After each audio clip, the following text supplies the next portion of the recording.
readers, reviewers, countrymen, lend us your ears.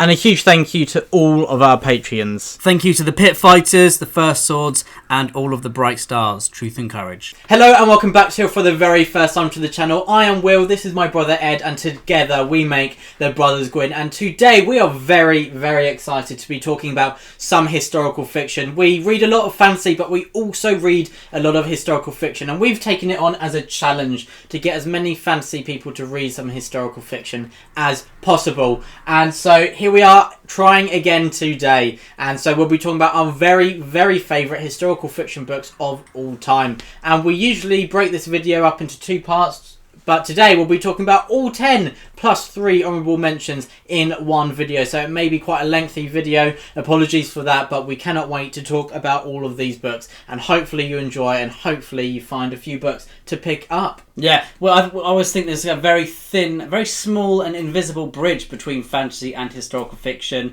It's just in historical fiction, the wolves are smaller and the world is not upside down. Exactly, and I just want to say we did not include historical fantasy, whereas we would include historical fantasy in the fantasy genre. Yeah. Because historical fiction, we're just saying plain old historical fiction could have happened or it did happen. There we go. Shoulda, coulda, woulda. Well, maybe there were some mythological groups, like in the Children of Gods and Fighting Men, but I don't know that. So, yeah. The Children of Gods and let's Fighting get Men, down to business. Let's get down to business. No technicalities. Exactly. You're right. The first one for me, I've balanced my pile of books here very carefully. First one for me is Giles Christian's Winter's Fire. Now, usually, I mean, this is book 2 of the Sigurd trilogy. So, Giles Christian has written 2 Viking Age trilogies. The first one is the Raven Saga, and this one is the Saga of Sigurd, which is sort of a prequel, isn't it? And this series is about the main character, Sigurd, kind of avenging his family, which is a fantastic premise. It's basically the Northmen, but even better. So Winter's Fire is book 2 of this trilogy, and I love it because it does not have book 2 syndrome. It introduces these fantastic characters. There is kind of fantasy-ish vibes in terms of, you know, you have the mythology behind there. Everyone believes in it, and it feels like a real tangible thing in the world that Giles Christian has created. He has some of the best prose out there. He has some of the best action out there. And the way that his characters grow in this book, ready for the finale, it's just supreme, and I absolutely love it. Giles Christian's one of my favourite writers, and this book is my favourite that he has written so far. It's quite a small book, but it reads so quickly. You could definitely read this in a day. But I absolutely love Winter's Fire. Very nice. I wish I could talk about that series more. Oh wait, my 10th favourite historical fiction book is God of Vengeance, and this is book 1 of the series. What is the series name? Saga of Sigurd. The Rise of Sigurd. The Rise of Sigurd is the series name. And so God of Vengeance, book 1, absolutely love it. Brilliant book, brilliant story. I think I prefer this to the latter two installments, even though they're also brilliant. I love it when it's a bit smaller, the beginning of that pursuit of vengeance, and the ending. Oh my gosh, the ending of this book is brilliant, so satisfying, and it is such a huge defining moment for our integral characters. I love those moments where later on in the series you can track the turning point, the catalyst for what is to come, to one moment which is so poignant, so powerful, and even better on a reread, and you can really track that to the events of God of Vengeance, and absolutely brilliant. That's why it's my 10th favourite historical fiction book of all time. And also the best way to experience these books, undoubtedly, is to listen to Philip Stevens' narration of them. He is a master of audible narrations, and his voice, I mean, he's friends with Giles Christian, so they do lots of work together. He's a Viking reenactor as well. He's got all of the gear and all of the idea as well. Exactly, so yeah. I absolutely it's rare you get love both. his narration. Yeah, he's probably my favourite audio narrator out there. And so yeah, a brilliant writer in Giles Christian with lyrical prose, but not purple, so you are still really immersed in the story, with who we would say is the best audiobook narrator that we've had the pleasure of listening to. 100%. And the next one for me is The House with the Golden Door by Elodie Harper. This is book 2 of the Wolf Den trilogy, which is all set in Pompeii, isn't it? I believe it starts in 74 AD. It does start in 74 AD. Or book 1 does, anyway. Yeah, book 1 does. This is the story of Amara, who has... Oh, I was near to spoil it. Yeah, goodness me. Amara. I've not even read it. I'd have been really upset then. I believe, well, maybe the Wolf Den might crop up later in this list, maybe, where I will let you talk about sure what the series is about. But one thing I love that L.D. Harper does so well is how she has a character who is vulnerable, who is at the mercy of all those around her, but she is still a fighter, and I absolutely love that. Even though she has very limited resources, it is a heartbreaking story, and she does all that she can. Amara, the main character, she is brilliant, and also it has the best villain I've read for a long, long time. He inspires hatred, doesn't he? He inspires a lot more than hatred. A lot more than hatred. So that's your 9th favourite historical fiction book of all time. And my 9th is Essex Dogs by Dan Jones. This is just brilliant. I love how this is historical fiction, but from a very different lens. So this is early on in the 100 Years' War, which wasn't actually 100 years, but is around that mark. It's the conflict between England and France. And so I love how Dan Jones, he does give us the sweeping action sequences that are brutal with the kind of the political machinations as well. But he puts us on the ground with the foot soldiers at the front. Boots on the ground. Exactly. It's a group who are called the Essex Dogs, and it says some men fight for glory, others fight for coin. The Essex Dogs fight for each other. And I love how in this world of brutality where everyone is out for their own self-preservation, we do still have those themes that we enjoy, those bonds of friendship and self-sacrifice, and as I said, that kind of vying and surviving for each other. But as I was saying, it's got those kind of elements that we do see in historical fiction quite a bit, but Dan Jones then introduces a whole new lens from parts that we don't see as much. The grueling marches, the scouting out of abandoned villages, making sure that they're occupied, and making sure that they leave nobody behind. And as I said, that kind of slow but gradual march forward as the tension builds and people begin to get a bit more weary. And you also see what the priorities of the soldiers are. None of this glorification of war. There's a few of the nobles who are looking at kind of it from a romantic perspective, but people look on them as fools. And so yeah, that is really stripped, and we are disillusioned in Essex Dogs. And I love how Dan Jones goes about doing that in a way that is visceral and immersive with a great cast of core characters. And so yeah, I'd highly recommend this, especially to people who haven't read much historical fiction. I think this would really surprise you, and it's a brilliant read, and we cannot wait for book 2. I think it's called The Wolves of Winter. It is. What a name. Yeah, the cover is coming in April, so I'm really looking forward to that. Number 8 for me then is Charles Portis's True Grit. This is a folio edition. Beautiful, beautiful edition, and I love this book. This is another book that you could read in a day. One thing that I love about this is that this probably has the best prose I've ever read. Not in terms of, lyrical or flowery, but in terms of economic and also immersive. Charles Portis has a way of writing that feels like this was written in the time period. It is a Western. If you don't like Westerns, you guys are missing out, because True Grit, honestly, it will change your opinion. I almost promise. No, I do actually promise. Almost unanimous. I will stand by this, because True Grit, the story is brilliant. It is about a strong, very powerful and courageous young girl. She's a young teenage girl, and she is on the mission to avenge her father, to bring her father's killer to justice. And she goes about it by hiring a local kind of bounty hunter, and his name is Rooster Cogburn, essentially John Wayne, and yeah, she sets out with him to go and find the killer. And the prose is just fantastic. I love it so much. It is so easy to get swept up in this world. The voice is just dripping in authenticity and humour and fun. It is probably the funniest book I've read for I don't know how long. And it's definitely up there. And it's one of my favourites for a reason. It is very emotional as well. And for such a small book, it delivers so much. It's so well rounded. There's great action sequences. There's very quirky parts. Westerns are all about the quirk. And I absolutely love what Charles Portis delivers here. Yeah, I love how kind of Westerns are quirky. I do need to read True Grit. I've also heard that the dialogue is just out of this world good. And so yeah, definitely need to read it. And now onto this, our 8th, isn't it? It's too good. Yeah. I'm talking a bit more about Giles Christian already, and this is my 8th favourite historical fiction book ever. It's Lancelot. It's Arthurian legend from a different perspective, written by Giles Christian.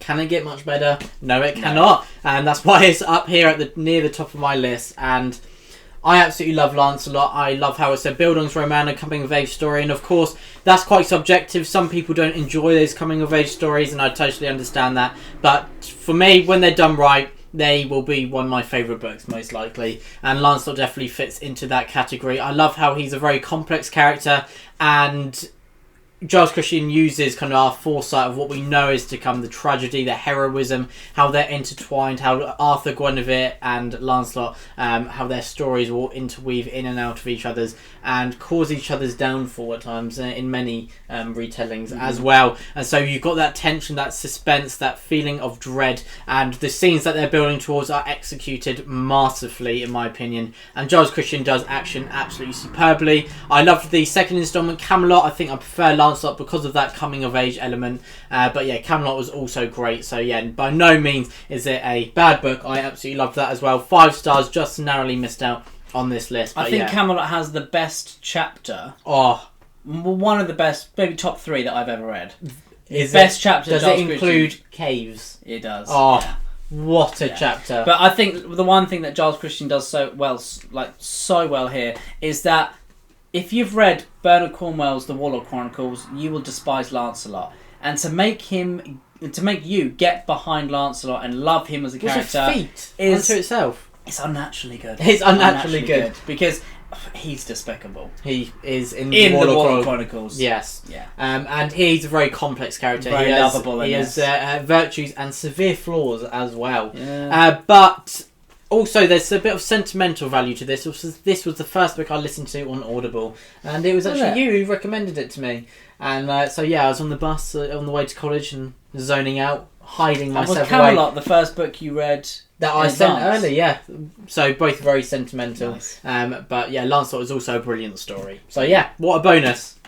And the next one for me is Philip Meyer's The Sun. What is this, number 7? Number 6? 7, I believe. 10, 9, 8, 7. Nice. Okay, The Sun by Philip Meyer is the story of Texas, and it begins in 1836 when Texas was announced to be independent as well. So yeah, The Sun is a fantastic book by Philip Meyer. It's kind of a literary fiction meets historical fiction in a similar vein to Blood Meridian, Cormac McCarthy's what's the word for greatest? Magnus Opus. Magnum or Magnus? Magnus. Magnum is just that lovely chocolate ice cream. Or it's James Bond. Yeah. Oh, right, yeah. I was talking about the chocolate ice cream, but yeah. Anyway, yeah, The Sun is the story of Texas. It has 3 POV characters, and it's told over a few generations. The main character is Eli McCullough, and he is a young boy who is kidnapped by a band of Comanche, which is a Native American band. And he's kidnapped by them, and then he is kind of brought up into their tribe, and he is raised as one of them, and then he lives his life. And then the next POV is Peter McCullough, Eli's son, way into the future, when it's kind of Yellowstone kind of vibes in terms of ranchers against other ranchers, that kind of thing, which is awesome. And then the last POV is Eli's granddaughter, which is Peter's daughter, and she is kind of approaching the modernity, the modern era of Texas, where they're moving away from ranching. It's much more of an industrial era. So it's the story of, essentially, Texas and Americas, and it is a fantastic American novel. I really love the Comanche storyline. That's what I particularly enjoy about this. Philip Meyer's writing is chef's kiss. It is superb. And he was so dedicated that he actually went to and experienced living in the wilderness with a group of Comanche, and they showed him how to hunt buffalo. Everything here is how it would have been. I did not know that. Yeah, I respect him so much because he has eaten raw buffalo heart and all things like that, which is what happens in the book. And it's not for the faint of heart. This time period is brutal and harrowing, and this story is just no exception, and it really does not shy away from the harsh reality of what was. So yeah, you'll see that cropping up in my favourite books as well, because I don't know, I just find that kind of style of storytelling fascinating, and I love that time period. So that's why The Sun is on there for me, but I really think a lot of people will get a lot out of it. The 3 POVs are done so well in different styles as well. Philip Meyer is a brilliant writer. He can turn his hand to anything, really. So yeah, I respect this work. Very nice, Ed. And one I definitely need to read, and you keep pushing on me, but I'll read True Grit first, and then The Sun, and then Lonesome Dove, I think. Ooh, nice. Maybe not back to back, but they're the westerns, the order. I'll read them. You've read The Sisters Brothers, haven't you? I have, and thoroughly enjoyed that. I know. That's why I'm just like, why am I not? I'm doing myself a disservice, aren't I? You're a fool. I'm a fool. That's what we've discovered. I can say that because I'm your brother. Yeah, next up in the 7th position, isn't it? Yeah. Is The Wolf Den by Ella D. Harper. Ed said that we'd be talking about this a bit later. And so Ed talked about the second installment of the series. And so, yes, Ed has read more than me, but I introduced him to the series. And so we're kind of even there. Who's calling? Okay, you. But The Wolf Den, this is the first installment of the trilogy. Book 3 is coming out in 2023, titled The Temple of Fortuna. And so we cannot wait for the series to a nice end. colour on that cover. Isn't I it? love And the aren't all colour. three going to look amazing next to each I might other? paint all my walls that colour. You should. Oh, my house could be Just the get that Temple of wallpaper. Fortuna. Yeah. Rename it. Yeah. But yeah, The Wolf Den. Amara is a brilliant central protagonist who she has become a slave tragically, and we see her thrust into a position where she's forced to work in a brothel, and it is utterly heartbreaking, horrifying, and what she has to go through is just inconceivable.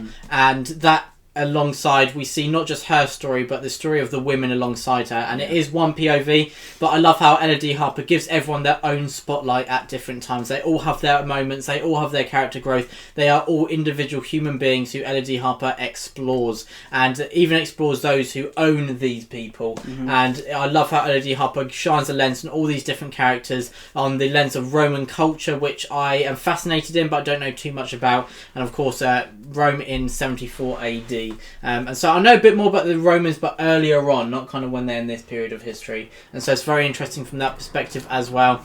And Ella D. Harper, one of her main strengths is the writing style. Even if prose is not a defining factor for you enjoying a book, I think it's very integral to The Wolf Den because she utilises language to further every other storytelling element. The characters feel far more real because of the language used and how it changes depending on the situations they're in, and you feel the tension, you feel the panic, you feel the plans, you feel this tentative, fragile feeling of hope at times which can easily be brought down, and that is just absolutely brilliant, masterful you find writing. yourself hoping and being crushed alongside Exactly, the that characters. element of hope and despair running alongside each other, and it could be switched at with the flip of a switch. That's what I'm trying to say. But then it also furthers kind of, as I said, thematically those ideas of hope, despair, love and loss, and it's just absolutely brilliant how Ella D. Harper creates such a spellbinding, immersive story in just one installment where it's absolutely fantastic already. And you said that book 2 is even better, so I cannot wait. It blows book 1 away, honestly. And book So, 1's incredible. Probably if we do this list again in about a year's time, The House of the Golden Door will probably be very high up the 100%. list. And the next one for me is Ride the Wind by Lucia St. Clair Robson. This on Goodreads was labelled as romance. It is not, okay? This is a historical fiction, one of the greatest I've ever read, and this is the story of Cynthia Ann Parker. Exact same time period as The Sun. It is the mid-19th century. Well, this is actually set in 1836, I believe, as well, actually. This is when it kicks off. And if you have watched any Joe Rogan, you probably would have seen S.C. Gwynn featured on his podcast. And he wrote a book called Empire of the Summer Moon. And this is the story of Quanah Parker. I thought you were going to reach and get the book there. I was going to be... Sorry. My heart would be so full. Oh, I'm but really that sorry is to one of the best disappoint you. non-fiction books I have read. And it is about the Comanche Empire. And the story of Quanah Parker, who was Cynthia Ann Parker's son. He was the last chief of the Comanche. Cynthia Ann Parker was a young girl in Texas who was abducted by a band of Comanche, and she was brought up as one of them. And this is a true story, and what happens in the story is harrowing. It is so heartbreaking, where she grows to absolutely adore her life in the Comanche, and she loves living that way and that lifestyle. Lucia St. Clair Robson, her prose is unique. It is at times ethereal, at times brutal and punctual, and I absolutely love the way that she writes. The characters, the multi-POVs, the sweeping arcs, all tell the story of the amazing landscape, of the incredible lives that these people lived in terms of what they had to do day in, day out to survive. The horribleness of the way they lived as well, in terms of, the actual mindset of all of these people, where, you would actually thinking of the reality of that you would happily go out and kidnap people to, of a certain age to bring back into your tribe, and you would kill everyone else. It just blows my mind. It's an alien concept. It is very alien concept, but it's something that happened every single day on the frontier, and Lucia St. Clair Robson writes it so perfectly. It is horrible at times, and it will make you cry, but you get so attached to these characters. I'm primarily a character-driven reader, and in historical fiction I'm always looking for immersion. Put those two together and you get Ride the Wind. Very nice. And talking about immersion, this is a book I felt very immersed in. This is the sixth favourite, and it is The Gates of Athens by Con Ilgudin. Book one of his Athenian duology. I think it's being followed by another duology, which is started with Lion, and I believe book two, King, is coming out later this year. Yeah. Or Empire. Empire? Is it King? Or it might be King. I'm not sure. Is it Empire? I think it's Empire. Lion, then Empire. I think you're right, Empire. But yeah, this is book one. I love how Tiger. So it's multi-POV. There's three main characters. We are in the state of Greece, and it is just before the Greco-Persian conflicts. Well, actually, I'm lying. It's during it. It starts with the Battle of Marathon. Don't lie to our subscribers. I'm really sorry. It's absolutely mind-blowing how it opens with that, and you already feel so tense and immersed and attached to these characters, which is pretty masterful.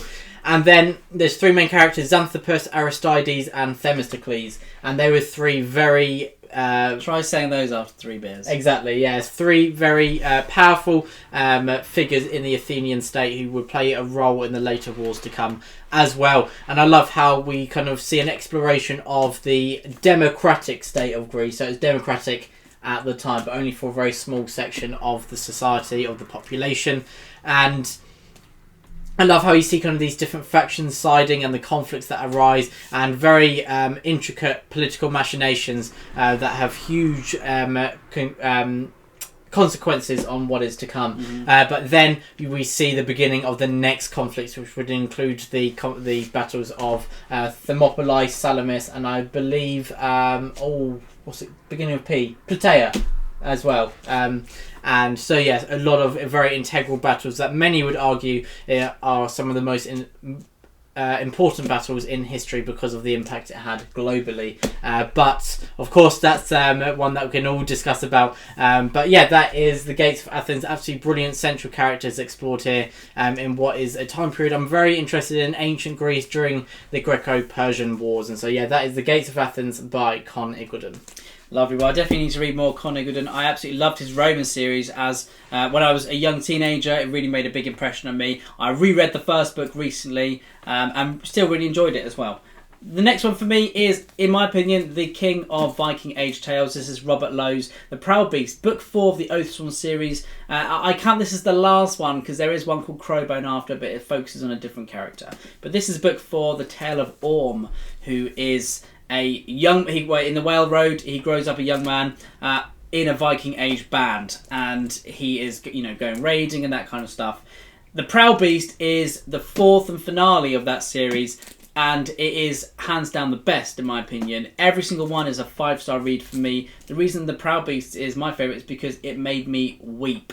The first half of this book, it cannot get any better than this writing here. You are so scared for the characters. It is just absolutely amazing writing.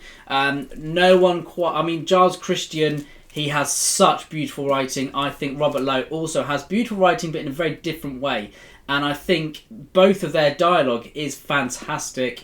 But I love the way that Robert Lowe's books feel like they are coming from an Icelandic saga, where they are quite tangential at times, but they also feel so real.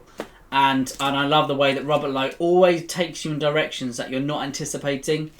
Giles Christian's series, they're going in a direction that they're going to go in, and I absolutely love what he does with it, and I love the way that he brings mythology into it. And these two writers are just so similar. So if you like Giles Christian, you're going to love Robert Lowe. If you like Robert Lowe, you will adore Giles Christian's writing. They go in tandem. They go together, absolutely. And The Proud Beast is just so good. I love the characters forged here, and it really... Robert Lowe was a reenactor, a Viking Age reenactor, so kind of that gives him extra points, I think, in terms of my book, because there's a layer of authenticity, a layer of I've tried it, I've done it, experimental archaeology, which I love. You can feel like Robert Lowe has actually lived in this way sometimes, so that is just fantastic. And yeah, it's a ripping book. It's a ripping book, and it is brutal as well. It is great action here, and I just love all of the different anecdotes within the writing here. And yeah, Robert Lowe's writing is just the pinnacle of Viking Age historical fiction. Very nice. Ed, would you mind passing me that book, please? That one. Perfect. You gonna borrow my book? Yes, please.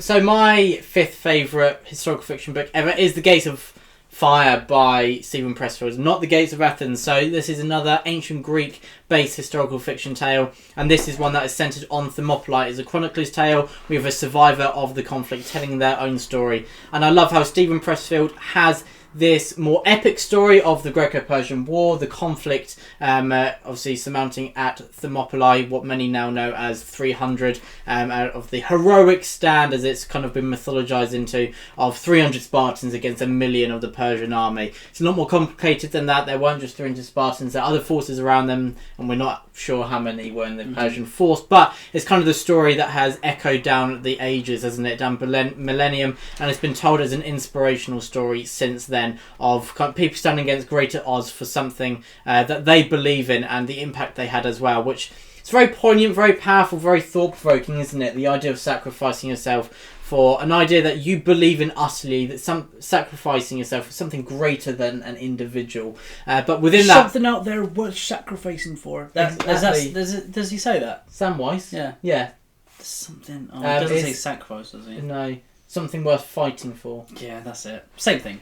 Same thing. Because you might die.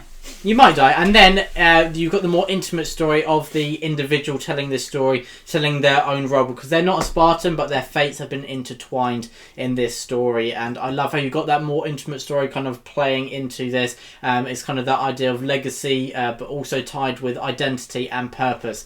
And I love how this is not glorified. We do have that element of the exploration of, as I said, that philosophical idea of sacrificing yourself for something, a greater idea, which is romantic in a sense, but it's in a way that's quite stoic, very real. And we also see the terrible things that many of the Greek states do as well, the Spartans as well. It was not a perfect society by far, that's putting it nicely. And so yeah, I love how you kind of got the more epic scope with the intimate story embedded within, and so yeah, you've got a bit of everything in there. And this is a book that you just click with instantly, in my opinion, or if you are going to love it, you will click with it pretty early on. And this is one that I'd recommend to everybody, no matter what genre you usually read. This is one where some of these I can think, okay, most people may not enjoy that, but I loved it. But this is one that I think is open for everybody. Yeah.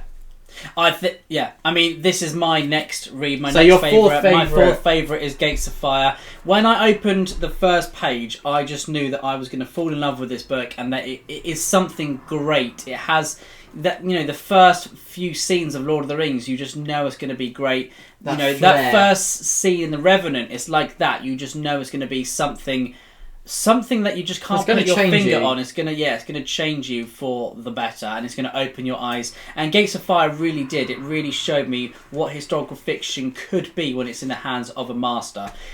Stephen Pressfield's writing is just out of this world. He has this undefinable touch, this, like you said, a flair, which just makes him GOAT status, 100%. The way that he writes these characters are amazing. I've never seen anyone write legendary characters so legendary themselves, because the Spartans are heralded as, in our modern day and age, the greatest warriors, the greatest society, the greatest culture to ever have lived in terms of warfare, and not be just giving your life for your country, for your world, for your family. And the Spartans written here they just go with that, but they're also so human and real. It makes them it makes that kind of level attainable almost, doesn't it? But at the same time, they stand head and shoulders above any normal men, and it's just amazing. And it's not like they're OP or anything. It's like it's their dedication, it's how the mindset, they will die for their king and country.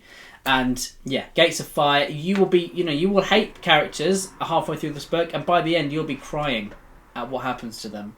and I've Which never is the had sign of a another- brilliant author. I've never had another author do that. Stephen Pressfield's writing is just, I think, here is again some of the best prose I've ever written in terms of being immersive. Stephen Pressfield has kind of this modern style, but it also feels archaic at times as well.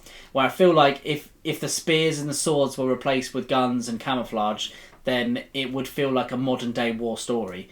And that, I think, makes it feel relatable and all the more powerful. So, yeah, it's one of my favourites for a reason.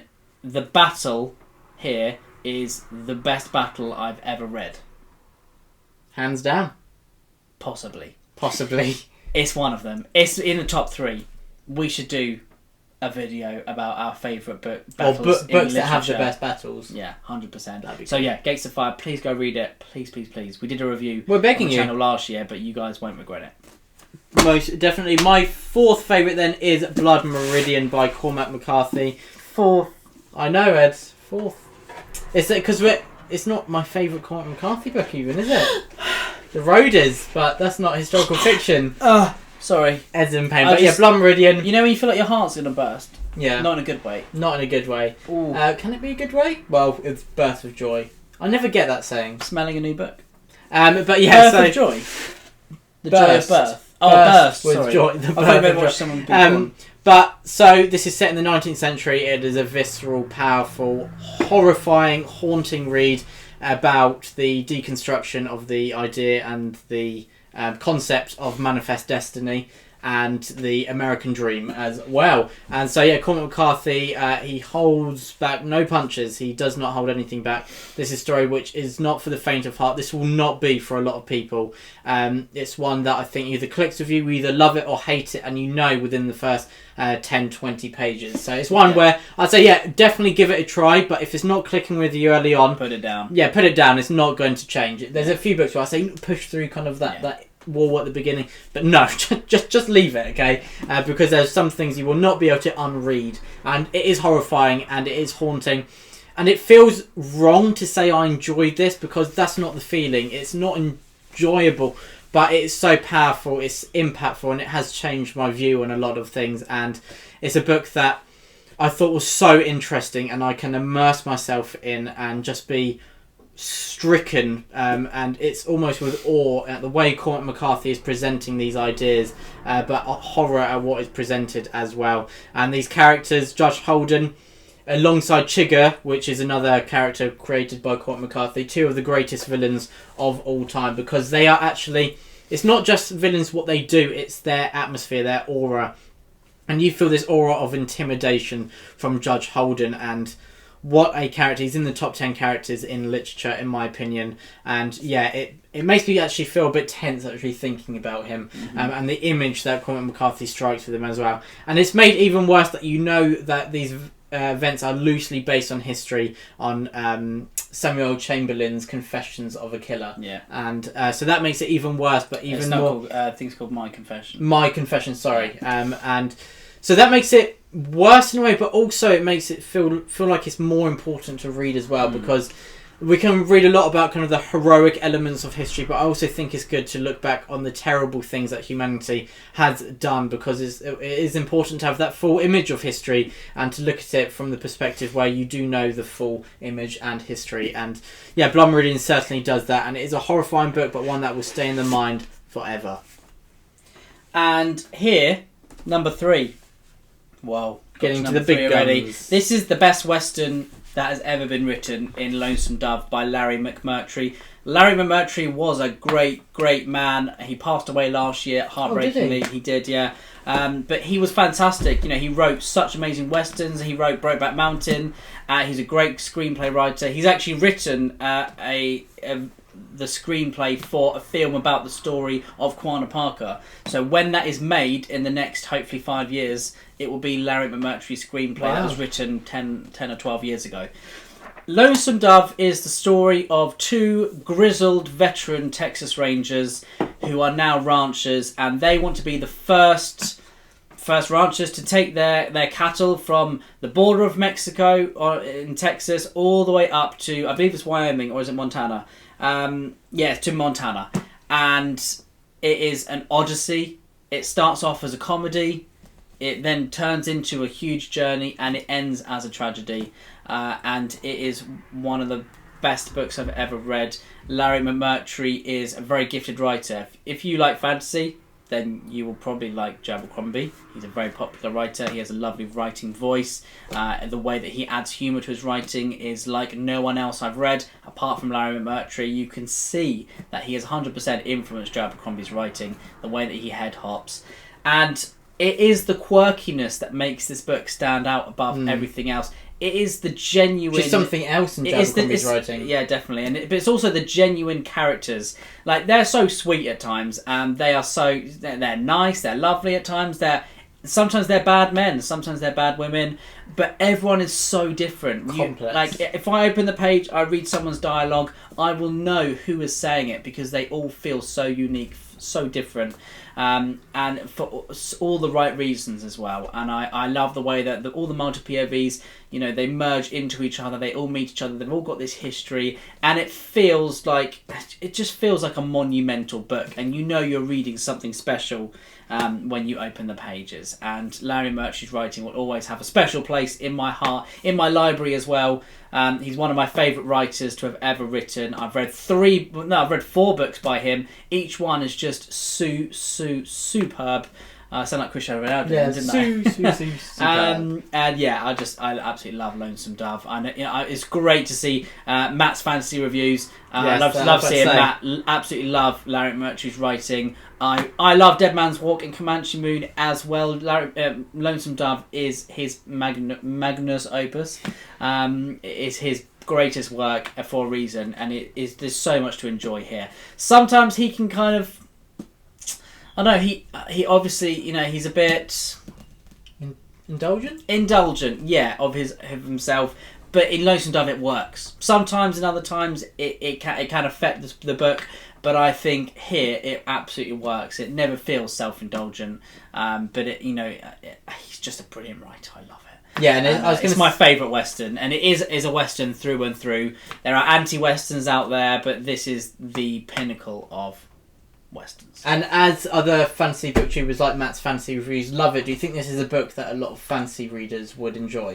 100%. There's so much to like here. I mean, there's not too much action. It is more about characters travelling. And in fact, if you like Wheel of Time, I'm sure you love travelling. So if you like fantasy, I think you'll find something here, because it is a book that kind of transcends genres. Very nice. And next I have my third favourite, and it is Excalibur by Bernard Cornwell, book 3 and the final book in the Warlord Chronicles, the third and final of the trilogy. It's bittersweet finishing a series that you absolutely love. And yeah, this is exactly that. I cried a lot. This is a culmination of events. We love Arthur. We love Derval, who Bernard Cornwell gives a fresh presentation of the Arthurian legend through bringing back many elements, such as the character of Derval, who was abandoned a long, long time ago, over a millennium ago, because Derval was a figure who was mentioned. Was he cut out by the French? I think it was Geoffrey of Monmouth, actually. But yeah, I may be wrong there, but I believe that's where it was. Did the Arthurian legend kind of go into a bit more of a romanticised? Yeah, definitely, because at first it started as an exaggerated history, basically, where it was said, Arthur was a kind of warlord, chieftain, who he killed 500 in battle when he fought back, and then it's evolved, and we don't know Swift-footed Arthur. Yes, and we don't know if they were talking about one figure then, or basically a group in army, and they just kind of embodied him in one character. Figurehead, But then since then it's evolved and become a lot about Shrettian de Troyes turned it a lot more into the idea of chivalry, and I think he brought in Lancelot and kind of the link between the tragic love affair between Lancelot, Guinevere and Arthur, and it's evolved since then, and I love those elements of the mythology and the legend as well. And Bernard Cornwell takes the best bits from everywhere, in my opinion, and he puts it in a world where it feels real and visceral and immersive, and yeah, I just feel like I'm in Dark Ages Britain, but it still has those elements. It's not romanticised, but it has that kind of discussion of not the term chivalry, because that wasn't really a term there, but of honour, of integrity, of duty, and standing up for what's right and protecting others weaker than yourself. And so you have characters who are absolutely you detest them, and you hate them, and they're just self-serving, and it's all about preservation. But then you have others who will fight for others' ideals. So you have really that full scope of the human condition and of humanity. You have people who you love, people who you love to hate. So Bernard Cornwell is a brilliant character crafter, and we are character-driven readers, as we've said a few times this video. And Excalibur is just absolutely brilliant, the epitome of historical fiction. My third favourite historical fiction book of all time, and I think that this is great for people who want to dive into historical fiction. Like My Book Reviews has loved it recently, especially because the Arthurian legend is often intertwined with fantasy, isn't it? And so this is stripping that away, but there are little elements, like it's not fantasy, but if you've read it you'll get what I mean, where it's similar, there's allusions to it. And this is Bernard Cornwell's best work. I absolutely 100% agree. There's no template, there's no formula here. This is unique writing. If you power through the beginning of The Winter King, the first probably 2/3, maybe the first third. I'd say the first 100 pages, about a third then you will absolutely love it, because once you get through that bit, it feels so unique. And feels very different to the more recent Bernard Cornwell tales, but it is his best. The next 800 pages are exceptional, and they'll be hard to beat anywhere. I think My Book Review said that he actually he thinks he made a mistake starting historical fiction with the Warlord Chronicles, because now he thinks any other historical fiction he reads isn't going to be good, because he now has to compare it to that. It's hard. He started with the best, but I mean, at least he now loves the Warlord Chronicles. So yeah.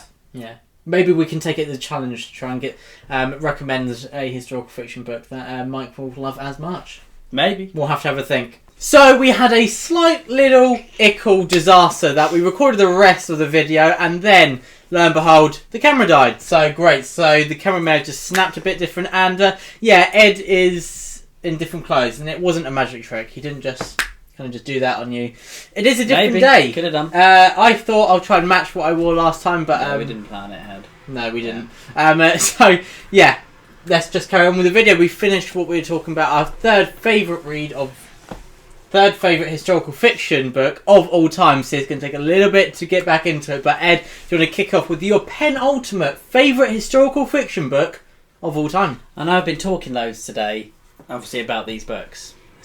Really, but number 2 for me is Boudica Dreaming the Eagle. We all know this was going to crop up on the list, and it is my number 2 favourite historical fiction book of all time, for many, many different reasons. Regular viewers of the channel know that I adore this series. This is a series that I'm pushing most for fantasy lovers to read if you like historical fiction, because it has these kind of fantastical aspects to it which fantasy fans will absolutely love, and there is so much to get your teeth into here. Boudica is the story of probably the greatest queen of all time, where she rises up against all odds and she fights against the brutal Romans. And the Romans are so easy to hate in history, in real life, and in this book as well. They do dastardly things, and what I love about Boudica Dreaming the Eagle is the culture that Amanda Scott writes. The culture is so immersive and authentic, and it has these amazing sequences and passages where her writing is just astoundingly beautiful, but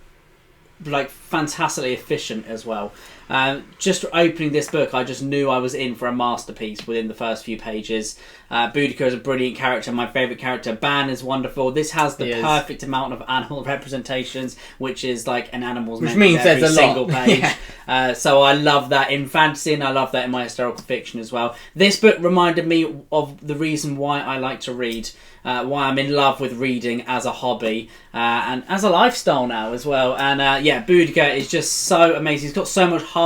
It is visceral. It's gut punching as well, because there are some horrific things that happen to the characters, those that you love, even those that you hate as well. Somehow Amanda Scott's writing, she seems to have these characters that are a little bit Abercrombie-esque, where they do good things and bad things, and you love and hate, and then love and hate, and you have that kind of relationship with some of them as well.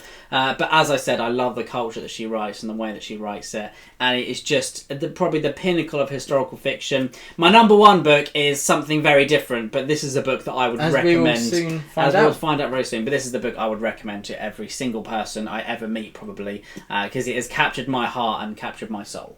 And my second favourite historical fiction book of all time is Dream of the Eagle. So yeah, I'm going to talk about it a bit more. So on top of what Ed said, obviously I thought it to be my second favourite historical fiction book of all time. I completely agree with that. But I'd also say that there's an enthralling element to this that just sucks you in and it doesn't let go. It's got that kind of ethereal feel to it at times where you just feel like you're gliding along the pages and viewing history as it happened in such an immersive, vivid, visceral way, filled with complex characters, and we're shown both their vices and their virtues aplenty. The villains who I despise with my entire being still have moments where they can show a kindness, and it really just elevates the book to a whole new level. There's very few books that do that really well, I think, because it is so hard that it's pages and it's limited time you get to spend with these characters. So to spend the time to make you hate them but also try and make you like them, it's very hard for an author.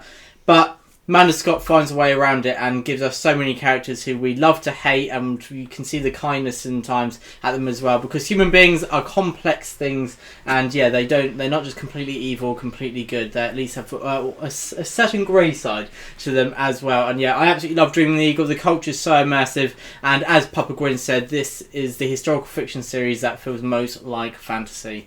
And I'd also say this book probably has the second or third greatest battle of all time. I think it's the Battle of the Midway, and it is just supreme. It is amazing the way that Amanda Scott is able to be like boots on the ground kind of style writing, but then she also has this, you know, kind of tactical overview of where there's a kind of a commentary going on, and it is just so amazing. It is combat at its finest, and she just did it so well. Yeah, and I'd also say a little interesting point. It may be to the detriment to some, but positive for others. This is, I think, the only historical fiction book that we've talked about that is multi-POV. Maybe Lonesome Dove isn't it? But from most of the ones I've talked about, this is multi-POV, whereas historical fiction is usually one sole perspective. So yeah, that makes it very different and fresh in a whole new way. So yeah, there's your book back, Ed, and that is our second favourite historical fiction book of all time. And now let's get into, of course we couldn't just do a top 10, we had to add 3 honourable mentions into the mix. So we won't spend quite so long talking about these, but Ed, do you want to kick off with your first honourable mention? And this list changes all the time, so it just so happens that these are my 3 honourable mentions at the moment. But my first one is, it must be a Matthew Harvey book in there somewhere, and The Wolf of Wessex is my chosen one. Matthew Harvey, probably the most reliable historical fiction author. Every book I read of his is just a fantastic book that I absolutely love. And he has a way of writing the Dark Ages that is so immersive but so much fun, and also has this kind of modern twist and modern kind of style of storytelling as well. Wolf of Wessex is basically True Grit with swords. Imagine John Wayne, now take out the gun and the cowboy hat and imagine that he has a 10th century Viking sword in his hand and a shield. So there we go. Great animal companion in here. This is essentially True Grit as well in terms of the plot, where someone is trying to seek revenge for their murdered, family member. And it is so much fun. It's such a quick read as well, and that's not just because it's short, but it's also because you cannot stop. It's got that kind of one more page, one more chapter feeling to it, which Matthew Harvey's writing always does, and that's one thing that I love about his style of writing.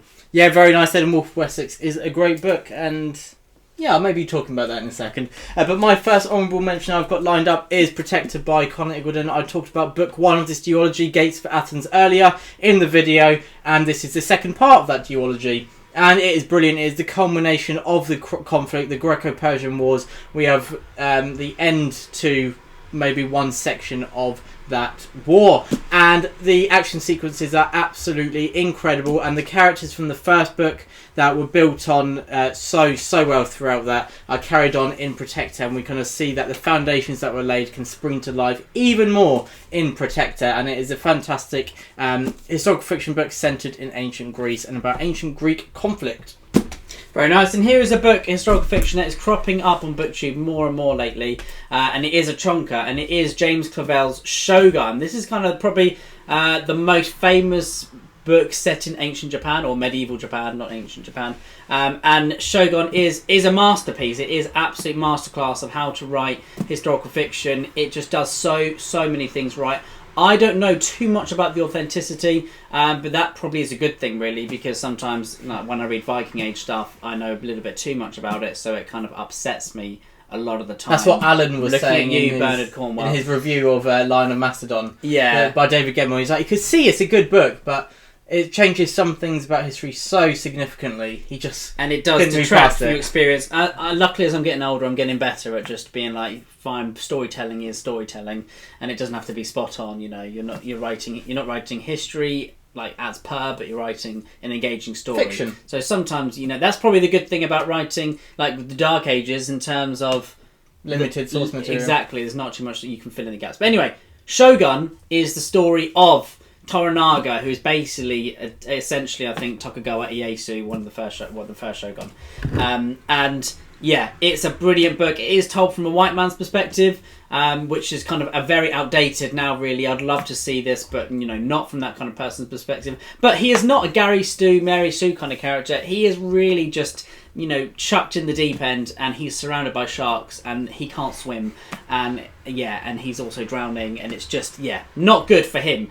But it's so much fun to read. It is a huge book. There are so many characters, but it is so epic in terms of the scale of Japan as well. And it is like a Kurosawa film. It is, so colourful, so vibrant, so beautiful at times, and so dark and horrific at times as well. James Clavell's a brilliant writer. Shogun is just amazing, and it's so hard to really pin, what makes it so brilliant. But I think what I would say is the character relationships and how you actually discover the landscape, the people, and how it's not romanticised whatsoever. It is painted exactly, how it should be. Grey, real, grim at times, beautiful at others, and it's so easy to fall in love with this book. Very nicely put, Ed, and I will be reading Shogun in 2023. Next up, I have a book Ed's already talked about, Wolf of Wessex. It's basically Logan, Wolverine, but with a dog in the Dark Ages. So, there we go, that's all you need. And yeah, the dog, the animal companion, is brilliant, and his name is Odin. So, how much better can it get? And yeah, it's a great standalone as well. So look, it's not too much of a chunky one. So if you kind of just want to put your dip your toe in, dip your toe. That's put it. Your fingers in. Put your fingers in the book. In historical fiction, just try it out a bit. This is one that I would recommend because a lot of these books are part of series, grander series. A lot like we haven't mentioned it today, but the Saxon Stories is 13 installments. Standalone, so that is nice to add to the mix, and it is a great book that is very satisfying unto itself, and probably could be the most recent book on our list actually.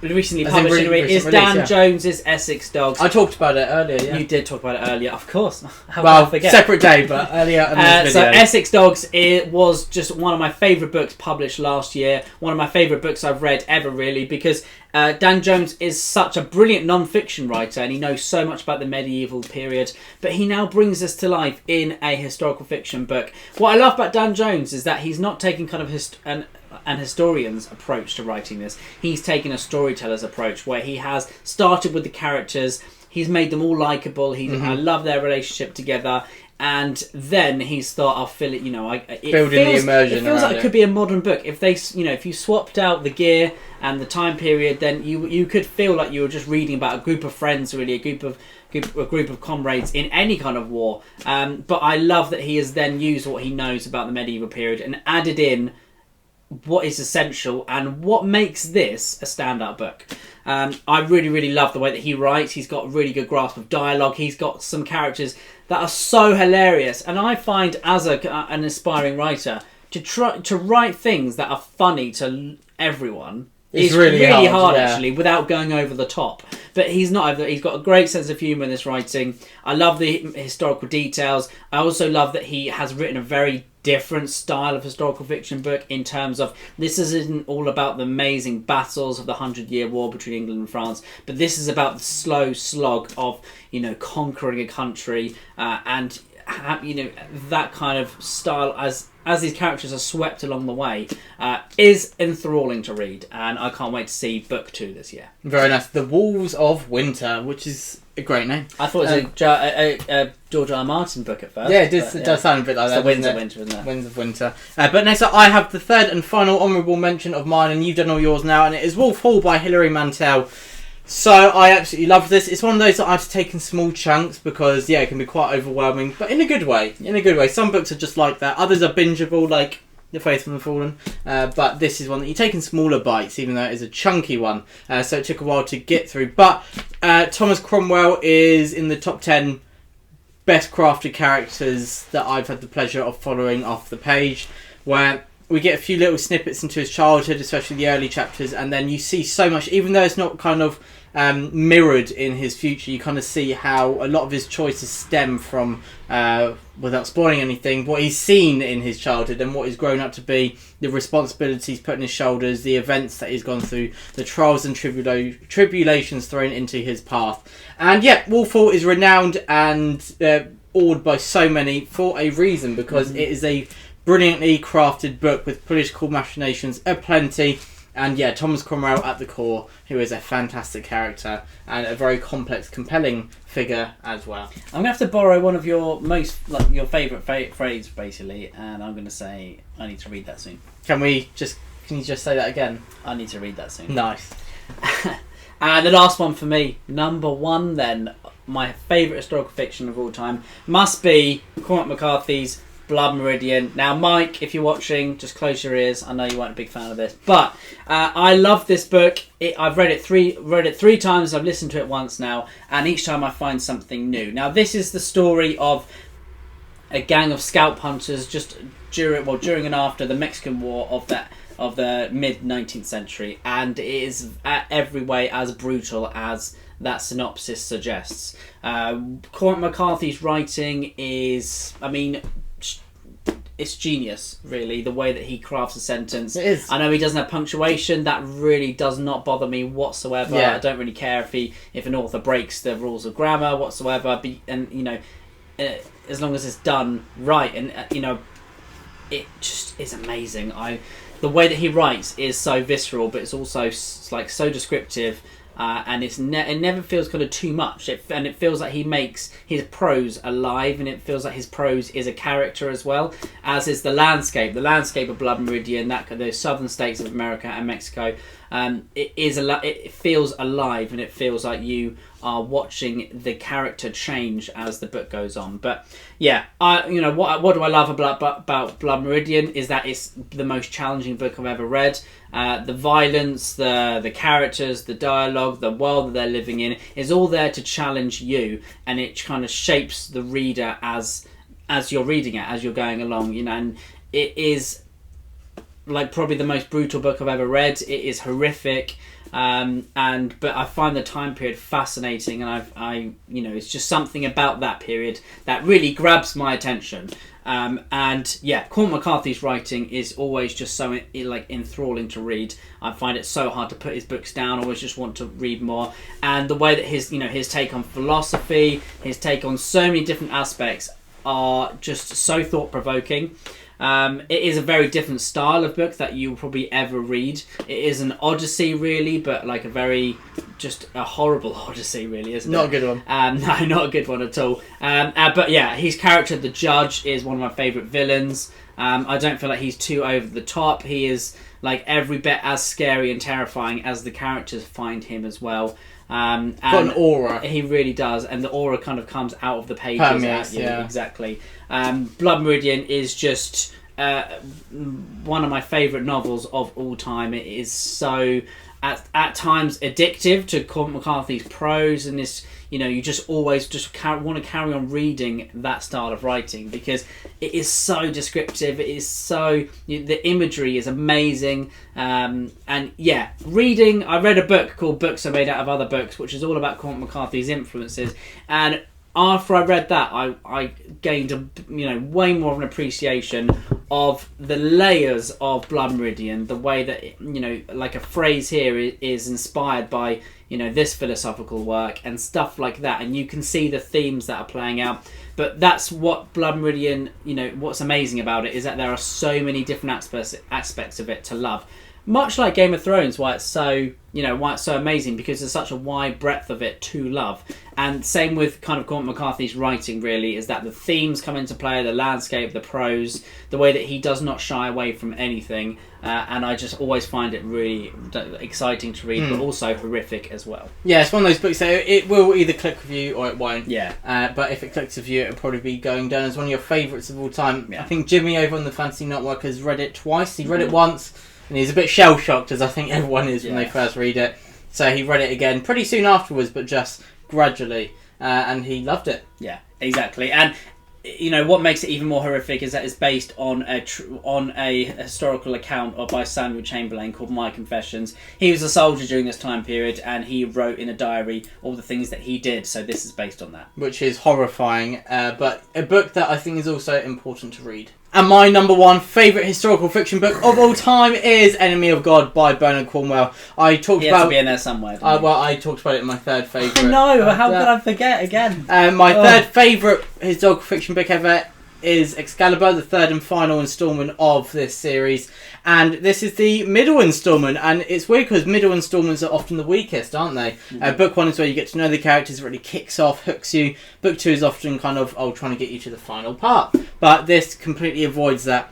When I think about what I love about reading and why I read, most of it can be found in Enemy of God. You've got compelling characters. You've got the link between heroism and tragedy. You've got the idea of sacrifice. You've got kind of the theme of what's right and what is what is just and what is the law. You've got Arthurian legend, which I absolutely adore. And this all comes together in an amalgamation of epic battle sequences, rising tension, and just increases the scope of what we see in The Winter King. And Bernard Cornwell writes in such a way which is very different from his other series, from what I've read. It feels a lot more emotional, a much more of a narrative, a story that is moving, an arc. And it is a chronicler's tale, and we can feel the emotion seeping from our narrator as they recount these events. And oh my gosh, one of the scenes in here, it makes me cry so much. And the writing, it is in the top 5 best written scenes of all time. You know what I'm talking about, don't you? And anyone who has read this knows. Mike Britt Reviews commented on it when he read this as well, because it is so powerful, and you just feel everything this character is feeling, everything that the character craft has led to this moment. And it is masterful when you kind of reflect on the journey that he's taken to be in that moment, and everything that makes him, that you feel, you know what he's going through. And that is just testament to the skill of Bernard Cornwell as a writer, especially when you look at his characters and how he builds those dynamics and relationships with the dialogue as well as just their actions. Because it is hard to do dialogue, but one of the common areas with all of these books that we talked about is they've got great dialogue. That is what I think elevates a book from, can elevate a book from really good to great, and especially in a programme as well. That is where you can have a great story, solid acting, but if the dialogue isn't good, the rest will probably fall apart. And Enemy of God does everything just perfectly, absolutely brilliantly. And that's why it's so amazing seeing loads of booktubers kind of dive into some historical fiction with the Warlord Chronicles last year, and for the most part really enjoy it. And I just love it. It's a beautiful book, and it's a beautiful series, and it is Bernard Cornwell's best writing. And I would say that's the series I would suggest to everyone. If you want to read Bernard Cornwell, go read that, because there is no template there is no formula, there is just pure genius storytelling with amazing characters that make you fall in love with them. Yeah, especially if you're a fantasy reader, because historical fiction, there's quite a lot of series that span like huge amount of works, and that's kind of what historical fiction readers tend to enjoy. But fantasy readers enjoy much more of a driven narrative overall, and that's what you'll find in the Warlord Chronicles. But there we go. A 4-wheel story, isn't it? Yes. Driven. Yes. Like, spoked. Thank you very much for watching our really long video. We wanted to try and put this together in one video to see if viewers prefer that over splitting it into 2. But yeah, please let us know if that's what you want to see, whether you want to see a top 10 list in 2 parts, or if you want to see it in one longer part so you can dip in and out whenever you want. But yeah, let us know. Thank you so much, guys. Please let us know what historical fiction books we should probably be reading, because we always need more, Rex. Yeah, let us know what some of your favourites are, what is on your TBR, and what do you think about these ones that we talked about. Are there any that you may pick up? We would absolutely love to hear that, because one of our missions, as I said at the beginning of the video, is to get more people reading historical fiction. Yeah, everyone, please let us know what ones you're probably more likely to pick up. We'd love to see that. Thank you very much, everyone. Truth and courage. The Brothers Gwyn.